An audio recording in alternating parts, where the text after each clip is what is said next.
বন্ধুরা, আপনারা অনেক কিছু অনেক সময় রান্না করে খেয়েছেন। একবার হলো এই মাটন লিভারটা বাড়িতে এইভাবে বানিয়ে দেখতে পারেন, খুবই সুন্দর হয়। দেখুন কিভাবে বানাচ্ছি। প্রথমে দেখুন আমি এখানে লিভার নিয়ে নিয়েছি, মাটন লিভার।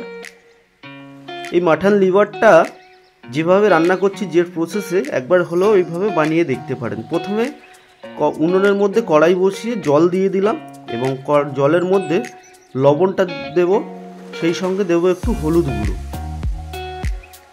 দেওয়ার পরে এখানে মাটন লিভারটা আমি এই জলের মধ্যে দিয়ে বেশ কিছুক্ষণ একটু সিদ্ধ করে নেব। একেবারে পুরো সিদ্ধ না, হাফ সিদ্ধ মতো করে নেব। এইভাবে ভালো করে সিদ্ধটা করে নিতে হবে। দেখুন দেওয়ার পরে একটু বাদে এই ফেনা হবে, ঠিক যতটা পারবেন আপনারা ফেনাগুলো তুলে ফেলে দেওয়ার চেষ্টা করবেন। তারপরে আমার এখানে সিদ্ধ হয়ে গেছে, আমি একে একে মাটন লিভারটা তুলে নিচ্ছি। তুলে নিয়ে এখানে কিছু কাজ আছে, সেইগুলো দেখুন আপনারা ভিডিওটা না স্কিপ করে। প্রথমে দেখুন একটু ঠান্ডা করে নিয়েছি। একটু ঠান্ডা করে নেওয়ার পরে লিভারের ওপরে একটা পর্দা থাকে, এই পর্দাটা তুলে ফেলে দেবো আমি। এবং আপনারাও যদি এই রেসিপিটা করেন তাহলে এই পর্দাটা তুলে ফেলে দেবেন। হাত দিয়ে টানলে এইভাবে ঠিক উঠে আসবে সিদ্ধ করে নেওয়ার পরে। তারপরে আমি এখানে টুকরো টুকরো করে একটু কেটে নেব লিভারটা, বেশ কিউব কিউব করে কেটে নেব। খুবই সহজভাবে বানানো যায়। এবং আমার চ্যানেলে যারা ভিডিও দেখছেন ইউটিউব থেকে দেখে থাকলে অবশ্যই তারা চ্যানেলটাকে সাবস্ক্রাইব করে দেবেন, যারা এখনও করেননি। আর যারা ফেসবুক থেকে দেখছেন চ্যানেল একটু পেজটাকে ফলো করে দেবেন। ঠিক দেখুন কিরমভাবে কেটে নিলাম, আপনারা এইভাবে কেটে নিতে পারেন। তারপরে এখানে লাগবে আমার পেঁয়াজ ব্রেস্তা। এই ব্রেস্তাটা বানিয়ে নেব। প্রথমে তেলটা হিট হয়ে গেছে, এখন পেঁয়াজটা দেওয়ার পরে একটু নেড়ে চেড়ে আমি ব্রেস্তাটা বানিয়ে নেব। এবং এই রেসিপিতে এই ব্রেস্তাটা দিলে টেস্টটা খুবই সুন্দর হয়। এখন ব্রেস্তাটা হয়ে গেছে, আমি তুলে নিচ্ছি। পেঁয়াজ ব্রেস্তা হওয়ার পরে তারপরে আবারও আমি কড়াইতে একটু তেল দিয়ে মেন রান্নাটা করব। প্রথমে সর্ষের তেল দিচ্ছি এবং কিছু মশলা লাগছে। দেখুন এলাচ, ডালচিনি, জয়িত্রী, লবঙ্গ এবং তেজপাতা দিয়েছি ফোড়নে। দেওয়ার পরে এখানেই আমি মাটন লিভারগুলো যে কেটে রেখেছিলাম, মাটন লিভারটা দিয়ে দিচ্ছি। দিয়ে বেশ কিছুক্ষণ একটু ফ্রাই টাইপের করে নেব, একটু ভেজে নেব কিছুক্ষণ ধরে।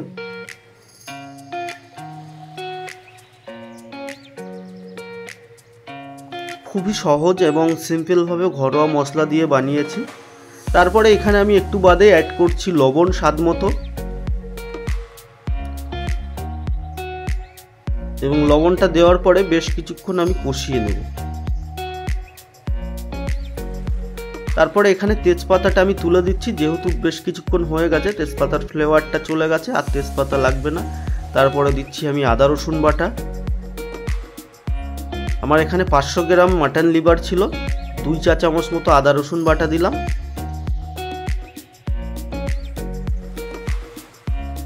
দিয়ে খুব সুন্দর করে কষিয়ে নিচ্ছি, আদা রসুন বাটার গন্ধটা না চলে যাওয়া পর্যন্ত।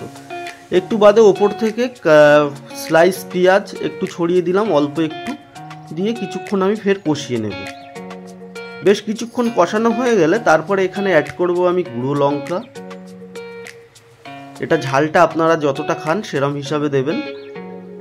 দিয়ে ফের ঝাল দেওয়ার পরে আর একবার আমি সুন্দর করে কষিয়ে নিচ্ছি। এবং এইভাবে দেখবেন তেলের সঙ্গে লিভারটা একটু ভাজা ভাজা টাইপের হয়ে কষা হবে, তাতে স্বাদটা অনেক সুন্দর হয়।